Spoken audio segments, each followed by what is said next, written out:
How's it going, everybody? It's Pilot Flame, and we are back with another video. And today we're going to be looking at the tactics breakdown between Manchester United and Liverpool at Anfield today. It was a 0-0, but you would think that it would be a bit boring, a bit kind of like the City versus United game, where basically nothing really happened, and then two set pieces kind of just went in, and City ended up winning the game.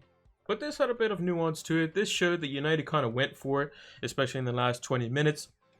And we'll also kind of talk about how Liverpool were basically stifled, especially with their lack of their full team, being present, and how that kind of plays into how they basically want to play and how it affects them. Although I think with Henderson and Fabinho at center back today, they actually did quite well for basically not being out and out center back. So if you haven't done so already, make sure to leave a like on the video, especially if you enjoy this series. Subscribe to the channel if you're new as well. Can't stress that enough. It's free to do. Hit the button if you haven't done so already. It's just down below. Red button, subscribe. Make sure you do that. It helps out you. It helps out me. It helps out all of us at the end of the day, and it helps the channel grow. And lastly, make sure to turn those notification bells on so that you can get the content as soon as it is readily available. And drop us a follow over on Twitter and Twitch. Twitter is where we post all updates, lineups for FPL, updates for videos, much like this one when they go out. And then Twitch is where we do our FPL live streams. We did a deadline stream for Game Week 19, double Game Week 19. We're also going to be doing a preview stream, I believe, on Thursday of this week. You have to check the pinned comment down below. I usually have it down below in terms of the exact time. And then the deadline stream will be a week tomorrow. For the Game Week 20 deadline, because the Game Week actually goes from Tuesday to Thursday in Game Week 20. So we do it the night before because I can't do it when it's in the middle of the day. So without further ado, let's see how both teams lined up for this one. So this is how both teams lined up. Jurgen Klopp's Liverpool on the left-hand side. Ole Gunnar Solskjaer's Manchester United on the right-hand side. We'll first start off with Klopp's team because it's a bit interesting one. So obviously with no Van Dijk, no Joe Gomez, no Joel Matip, they were pretty limited at centre-back. Now Fabinho has been filling in quite nicely and it has done quite well and played a lot as left centre-back. But today with Jordan Henderson back there, he swapped over to the right side as center back, making him a bit more comfortable as they're both right-footed. And Henderson slotting in at center back here as well, which allowed them to play a bit more of a dynamic midfield. I mean, Liverpool were going to have a large portion of the ball. Fabinho and Henderson were going to be sitting mostly kind of in this position, with United kind of not really coming past, this point where McTominay and Fred are. And they were just going to keep them penned in. So Fabinho and Henderson, when they're playing in the midfield, were mostly going to play a similar-ish position. It was just when in transition and on defense, they were going to have to be able to, figure out ways to stop United's pace and behind. With the midfield, they had Thiago, who was providing, good coverage with the press. He was also very good at line-breaking passes. He made a few tactical fouls, which he actually didn't. I don't think he ended up getting booked for it at all, and he made a few of them which kind of broke up play and kind of stopped United in transition, which was actually quite frustrating at times to actually watch, that the referee didn't, decide to, book him for that. Wijnaldum, box to box, kind of going up and down the field, making some late runs into the box, working tirelessly. Shaqiri kind of, in most cases, he kind of was the one that was kind of fluctuating in between. So Thiago often went to one side or the other, and then Shaqiri kind of played along in behind the front three, kind of picking up the spaces in between. Like if Firmino dropped off, he would sometimes, fluctuate out to the left-hand side with Mane in the center and Salah. These three kind of interchanged quite a lot. And it depended on where Firmino was like kind of dropping off. So if Thiago kind of had the ball in the center of the park, you would often see like Wijnaldum looking to get forward a little bit, Shaqiri looking to get forward a little bit, and Shaqiri often favored the right hand side, mainly because he's left footed and can easily cut in and shoot, which he did actually have a couple of chances in the first half as well. But for the most part, you got to say that it was more of like a 4-3-3. It kind of almost acted as kind of a diamond with wide forwards with Mane and Salah, because Firmino did a lot of the like kind of the hold up slash like interchanging. And there was actually a couple of times where Firmino could have, had he had the vision and looked up, could have slipped in Robertson a couple of times, because United were playing quite narrow and allowing Robertson to go in on the overlap. But overall, I think Liverpool's game plan was, worked out, decently well. The only thing was they didn't really have that final quality in the final third. And I think actually the best chances came from United into the second half, which is, we'll look at the two main ones: Bruno's close miss as well as Pogba's close miss as well, both being saved by Alisson. In terms of United's team shape, it was pretty much the shape that we were expecting. 4-2-3-1. Shaw was in at left back, Wan-Bissaka at right back, Lindelof and Maguire. A lot of people, initially when the team news came out, were scrutinizing the fact that Lindelof was playing in at center back alongside Maguire. A lot of people thought it should have been Bailly. I think Ole Gunnar Solskjaer realized that United were going to be penned into their box quite a bit, and Lindelof being able to make a better line-breaking pass or longer pass than Bailly, and having, Lindelof's not great in the air, but he didn't really need to be that great in the air because Firmino's okay, Mane's okay, Salah's not really that good, Wijnaldum's, decent, Shaqiri's very short, Thiago's very short, and only on set pieces when Henderson and Fabinho get up where they really have any sort of height. But then you have, McTominay, you have Rashford, who's decent at marking the front post, Pogba, who's very tall, Maguire, who's very tall. There's a lot of players that are basically quite good in the end, that can basically prevent any type of aerial threat that they have. Obviously in the midfield we had Bruno, Fred, and McTominay. Made the most sense, but the interesting one was kind of how the Pogba, Rashford, and Martial position. Now initially we thought it was going to be something along these lines, with Martial at number 9, Pogba out on the left hand side, Rashford out on the right hand side. Now actually got these two fullbacks around the wrong way here, although they did switch for a decent period of time because Trent was heavily under fire because he is not as fast as Robertson, and Rashford could get in behind. So when Rashford switched out to the left-hand side, Liverpool actually were able to swap them around like that for portions of the game. But this is how we thought they were going to set up, because this is how United had been playing. But what obviously Solskjaer did is he swapped Martial, who's very capable of getting in behind Trent, put Pogba out to the right-hand side, because he could make potential back post runs or runs in behind or in between the space of Robertson and Henderson, because Wan-Bissaka is going to stand up Robertson and cause a problem there. If Mane doesn't track, then Pogba basically gets a free space in behind Wijnaldum and in between Robertson and Henderson, which is actually where he creates that chance. Shaqiri, when he came off for Curtis Jones, Wijnaldum actually swapped over to the side, and Curtis Jones actually went into this position here, because Wijnaldum's right-footed, but so it just made the more sense to have your better player basically playing on his favorite side. But in terms of the forward position, Rashford playing kind of through the middle, obviously being the last man, got caught offside way too many times in the first half, and I don't think he got caught offside in the second half, which is good to see that he adapted. But I would have liked to seen, at least from a neutral as well as a Man United point of view, for United's perspective, you have the pace against Fabinho and Henderson. You don't need to be right on the shoulder. You can give them a yard or two, and you can still go past them.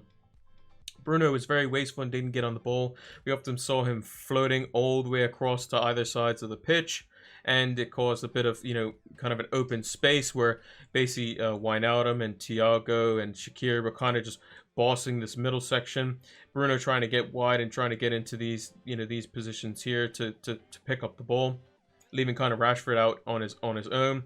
McTominay and Fred aren't the greatest at being, in terms of getting rid of the ball and being pressed, and Pogba kind of playing out on one side or the other. They only had really one out ball, and if they pressed onto Pogba, cut that pass off, which Wijnaldum, Thiago, and Shaqiri actually did quite well, then they caused problems. And that we saw a lot of that in the first half.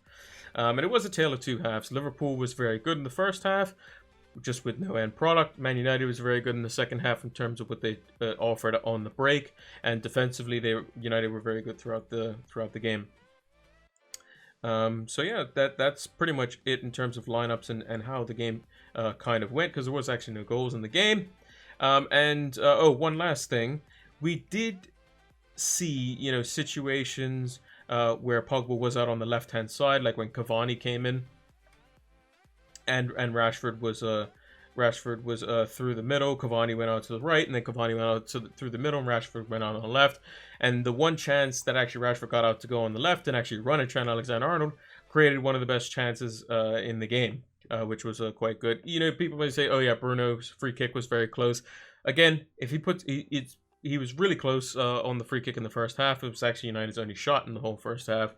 But I think that, you know, you're not expected for those to go in. You're probably looking at 1 in 15, maybe 1 in 20. Those go in, even though it was a good, you know, position, you know, set piece wise in terms of location. Bruno being such a good set piece taker himself, you know, that sort of thing. But yeah, overall, pretty competitive in both sides. I think United could have potentially nicked it had the game gone on a little bit longer. And I think with United substitutions, I would have probably liked to seen, you know, they were correct in the sense that, you know, you wanted to bring on Mason Greenwood to provide a bit more threat. You wanted to bring on Cavani for his movement. And I think Martial being taken off was more of a potential injury concern because he did come off with a knock the previous game. So that may have been on Ole Gunnar Solskjaer's mind. For Liverpool, they took off Firmino, put Origi just through the middle. And then Origi eventually swapped out to the right with Salah in the middle. And then Mane swapped in the middle with Origi out on the left. They kind of interchanged as well. We saw Wijnaldum come off for James Milner. And we also saw Shaqiri come off for Curtis Jones, which caused the midfield change. So pretty much like for the most part. But overall, I thought that it was pretty well matched for both teams. And let's take a look at now at one of the two of the best chances in the game. And it came for Manchester United in the second half. So this is the setup for the first major chance that Manchester United had pretty much of the game. They had two really, really good ones. Obviously, the free kick doesn't really count. I would also say that the Rashford one where he's running in and Cavani makes the run in behind and potentially play him in. That's a chance, but it didn't really formulate in that way. So we're not necessarily going to look at that, even though it was a good chance in its own right. But I'm talking about the genuine attempts on goal that formulated based on a United attack. This was one of them. Maguire in possession on the ball, not necessarily in the most threatening position here, but he's able to make a great line-breaking pass here, which actually ends up going straight past Shaqiri, past Salah, and goes straight into Rashford. And now we have a situation where Rashford is 1v1 versus Trent Alexander-Arnold, which is exactly what United would want. So Maguire plays the ball in to Rashford. Trent Alexander-Arnold comes across basically to cover this. And what Rashford does is he goes, this is probably one of the only times, if not the only time, where Rashford basically gets Trent 1v1 and United, I say we because I'm a United fan, but United creates a chance out of it. So how does the play formulate? So Rashford basically makes a drive into the box. Trent ends up covering the run. Shaw actually beats Shaqiri for pace and makes the overlap run into what ends up being this position. Thiago kind of makes his way back into the box. Shaqiri kind of half-heartedly runs back this way or thereabouts. Fabinho kind of makes a run trying to cover Cavani, who ends up going towards more of this position in here. Henderson kind of defends more of the penalty spot. Bruno is able to dart past and in between both of them to get into that position. Wijnaldum kind of covers the top of the 18 or thereabouts. Robertson ends up coming and tucking in and covering the far post. Pogba makes a looping run as we suspected. He ends up going around Robertson this time for this chance. As you know, the other chance that we'll see, he actually goes in between Robertson and Henderson, and then the rest of the players kind of aren't really involved. So let's see how that goes in play. So Rashford dribbles the ball, gets to this position here. Trent's covering. Shaw ends up making his run, and basically Rashford slips in the pass right into this space right in here for Luke Shaw, where he can basically create a delivery. So the situation for Shaw when he has the ball is Fabinho's around this space in here. Cavani actually feints as if he's going towards the penalty spot and then ends up over in this position here, who is covered ultimately by Henderson. Bruno is able to get in between and behind Fabinho and in between Henderson and Fabinho. Wijnaldum's obviously here. Robertson tucks in all the way in here. And Pogba makes a late-ish run into the box and ends up in this position. So the ball then comes in from Shaw I think he takes one touch, or it's basically a one time. He passes it into Bruno. Alisson's already covering the near post, and basically Bruno lets the ball run across his body. So Bruno's obviously, for those who don't know, is right-footed, or if you do watch, he is right-footed. And Shaqiri also makes it like into that way. He's right-footed, so he lets the ball actually run across his body, and he tries to just kind of side-foot it into Alisson. It's along the ground, and Alisson makes a pretty comfortable save in the end, and kind of elevates it and is able to like kind of kick save it out with his, I believe it's his left foot. Now, if Bruno's able to hit that ball first time on his right foot, he might on his left foot rather, he may be able to just just be able to roof it near post, because Alisson is pretty well covering the near post, but he's got everything from basically 2/3 of the goal down pretty much covered. If you hit it in anywhere in that area, it's going to hit him in the arm, it's going to hit him in the head, it's going to hit him in the chest, he's going to save it. So Bruno tries to let it run across his body and tries to basically stab it to the far post, doesn't get as much on it, or doesn't get any lift on it, and Alisson's able to just stick his leg out and able to save it. So two situations that you could have had here is one, Bruno could have potentially used his left foot to try to see if he can lift it or put it more near post, and with the ball coming across your body like that with such pace, to be able to actually get power on it and lift it is very difficult. So Bruno actually did well to put the ball on target and make the keeper have to make a save, which was a good save in the end. So that was the first chance. I think that one was a bit trickier. With that one, Alisson makes a very good save. Shaw with a great cross, who played quite well. Rashford with one of the very few good things that he did actually in the whole game. He did not have a particularly good game overall. And same with Bruno. Bruno makes a great run. In the first half, didn't really get on the ball much. I think there was a stat, he was like 1 out of 10 completed passes or something like that, which isn't great. But again, puts a shot on target. Can't argue with whoever's shooting to, if they put it on target, that's pretty much what you can ask for. Keeper makes a good save, and at the end of the day, it stays 0-0. So let's take a look at United's second chance that they had in the second half. Now this is how United created their second chance. So if we look at the situation here, there's been some substitutions that have been made. So Cavani has again come on for Martial, much like in the first one.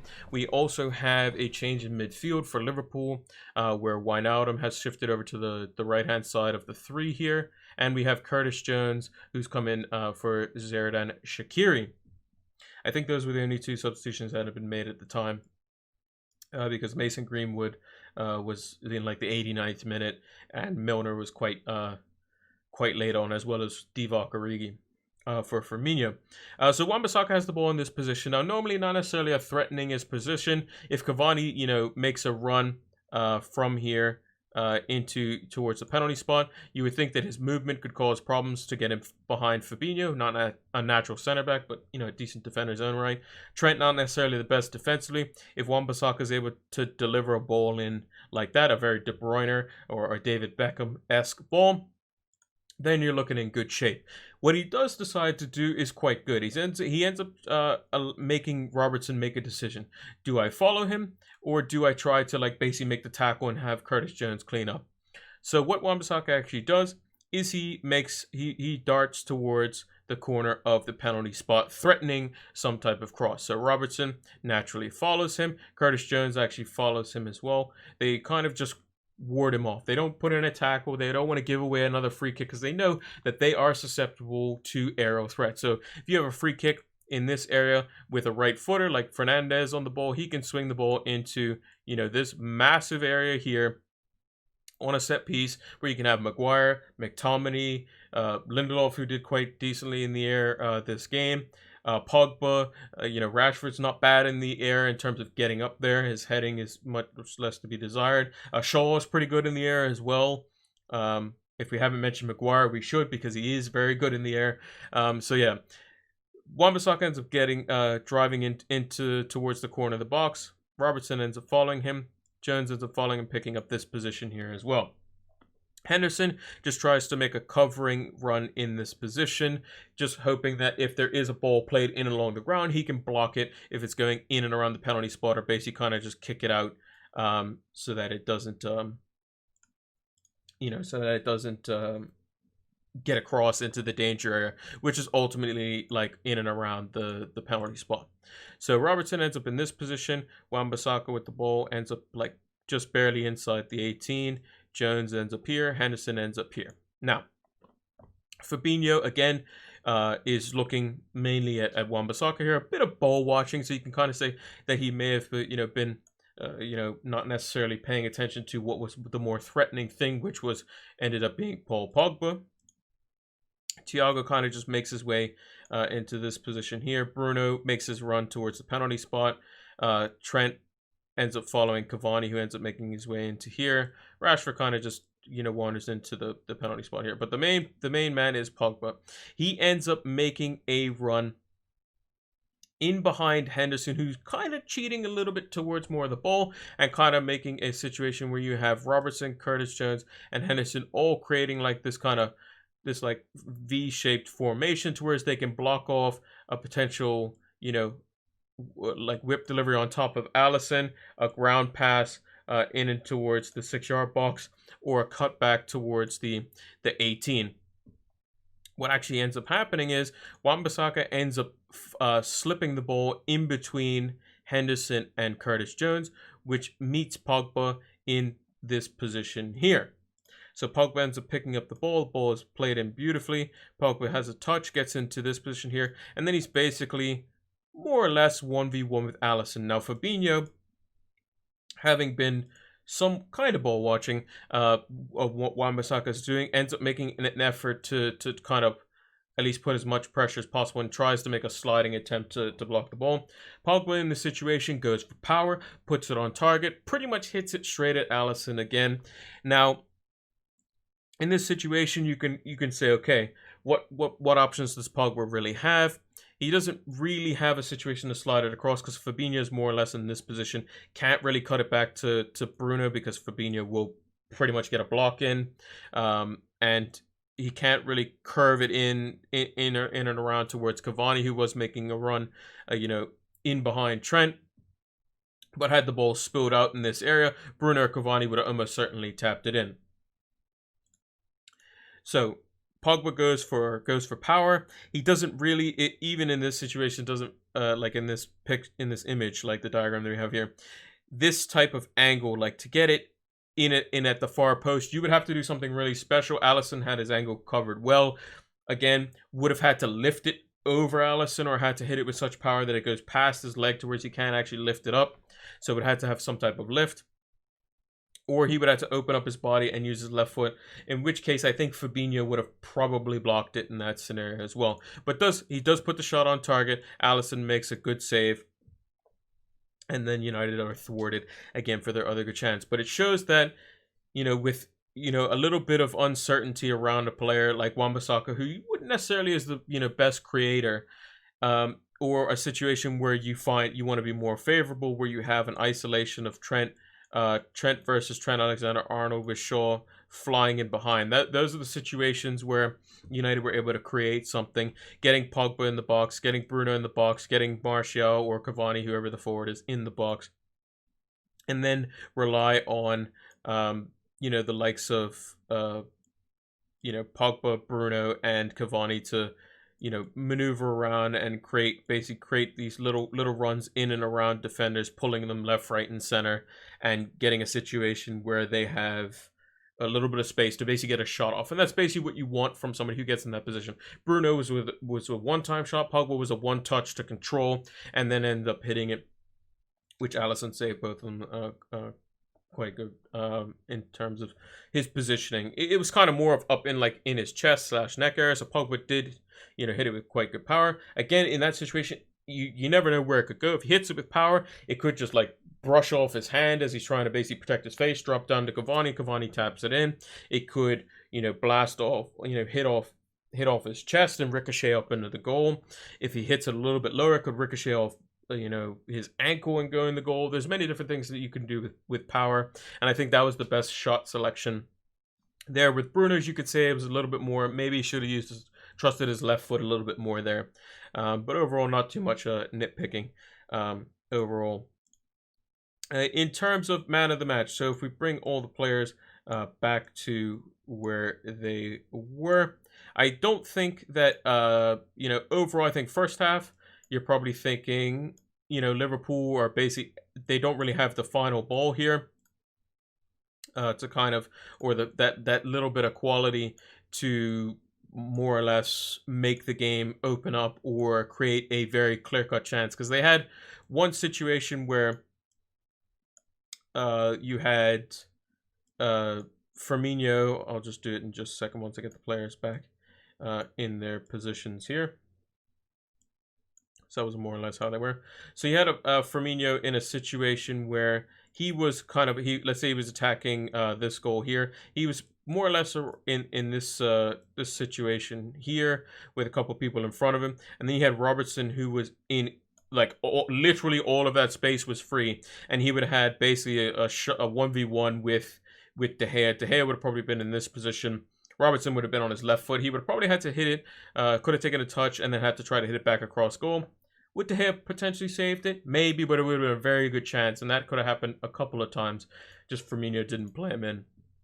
But overall, I think that Fabinho on Liverpool's side had quite a good game. Obviously, Alisson makes two very important saves. I thought Mane had a decent game as well. The couple of chances he did have, he had 1-1-2 around Wan-Bissaka, which was quite good. I thought Robertson was okay. Henderson, for somebody that doesn't necessarily play center back, I think did quite well. Salah, I think, was probably the most disappointing. Him and Trent. Trent crossed the ball 10 times in the game and completed 0 of them.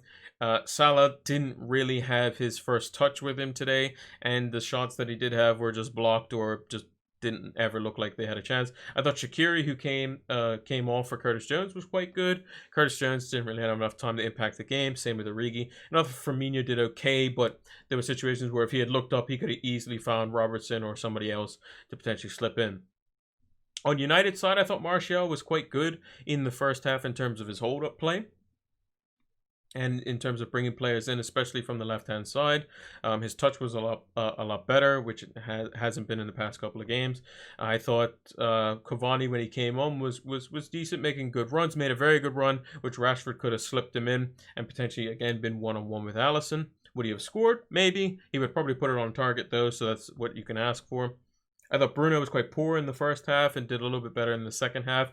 His free kick aside, obviously, in the first half. Fred and McTominay, probably average performances, did what they had to do. Fred making interceptions, and they're not the greatest passers of the ball, which you can kind of fault them for, especially in the first half where we were quite wasteful and had a very low pass accuracy, but grew into the game steadily. Pogba, I thought, had a pretty good game. Probably deserved a goal based on his performance. He did work quite hard defensively, as much as he probably could. Didn't necessarily have to cover for Wan-Bissaka as much, but did the best job that he could when he was out on the left. Had to cover some of the runs and blocked off Trent a couple of times. And Robertson flying forward on this right hand side, he can do as much as he can, but he has to let basically Wan-Bissaka cover Mane, and if Robertson goes flying by them, then Wan-Bissaka can cover basically the faster of the two players. So I thought Pogba did quite well in terms of basically holding people up and bringing others into play, and I thought his passing was very good in the second half, and his ability to on the ball. I would just like to see him more in a central role, because basically his pass selection is very good when he has the full array of the pitch, the whole view of the pitch to basically play the ball in, which is why I would like to see him in future games. Obviously, not McTominay, not Fred. Maybe United go out and buy a CDM. Proper CDM, and then you have a situation where let's say that CDM is Fred. Hypothetically, you have Pogba in this situation, then you basically go to playing a 4-3-3, and then you have Bruno and Pogba picking up. So Bruno be picking up situations in here, Pogba be picking up situations in here, and then Pogba could make late runs in the box. Bruno can make late runs into the box, and they kind of can play how Man City did with David Silva and Kevin De Bruyne. In defense, I thought Wan-Bissaka was very good. I thought he apart from getting the 1-2 passed around him, which there's not really much you can do on that. 2v1 is kind of how you beat Wan-Bissaka. I thought he did quite well versus Mane. I thought Shaw was very, very good. I thought De Gea didn't really have a miraculous save to make. Yeah, he had the one from Thiago, which he hit from about 20 to 25 yards out, which was pretty comfortable. It was pretty central. Made it look better than what the shot actually was. But I think the three potential honors for the man of the match performance was, apart from the foul throw, Luke Shaw, because he did have foul throw, which kind of was quite annoying. Harry Maguire, who basically won all of his aerial duels, and there was a couple of situations where he was being pressed. I remember one specifically, which was down in the corner here. Salah was pressing him quite highly, and he kind of slowly backed into him, and then allowed for Salah to basically get a little bit over eager and then win the foul. And then Victor Lindelof as well. I'd probably say Victor Lindelof, just because of the amount of potential scrutiny that he could have gotten had he made a mistake. And I thought, he won all of his duels in the air. I think he had close to 90% pass accuracy, and he's very good at hitting those balls into the channel. And I would probably say Maguire and Shaw being close seconds. You could give it to any one of those three, but I thought that those three were the best players on the pitch. Liverpool just not with enough quality in the final third, and I think that comes down to Shaw playing quite well defensively. Maguire and Lindelof basically battered away everything that was in the air, and and Maguire basically created a chance for Marcus Rashford to go 1v1 with Trent, which ultimately created one of the major chances that United had, or big chances in the game. So that's going to do it for our tactics talk for Liverpool versus Manchester United in their 0-0 draw at Anfield today. If you haven't done so already, make sure to leave a like on the video. Make sure to subscribe to the channel if you are new around here. We can't stress that enough. We're on the road to 2,000. That's what we want to get by the end of the FPL season. So if you haven't done so already and you're new, make sure to hit that subscribe button. Go and do it right now. It's free to do, and it helps out the channel. It also helps out you in the long run as well. Also, make sure to turn those notification bells on so that you can get more videos as soon as they are readily available. And give us a follow over on Twitter and Twitch. It's PilotFlame226 on those platforms. Links are in the description. Check the pinned comment down below as to when our next FPL stream will be over on Twitch. So hopefully you can join us for that, and you can keep up to date on all the stuff that we're posting out on Twitter. Thanks for watching, and until the next one, take care.